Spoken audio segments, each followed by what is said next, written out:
What's going on, everyone? Steve Dela Cruz here, just to show you guys a new product that we've been working on. I get a lot of people, they tell me, I don't really like the way the Fueltech strain gauge looks. You can see the bulge of the wiring, and they kind of, I don't really like it, I can't blame them. I don't like it either. No offense to Fueltech whatsoever. I mean, it's pretty cool, but times are changing, right? So what we worked on is, if you pull this off of here, just take the Allen.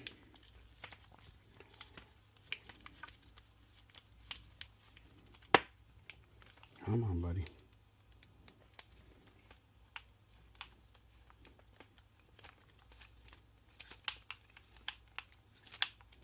So you take this right off of your Fueltech strain, and you stick this one on it, and it helps hide the wiring a little better, a little longer.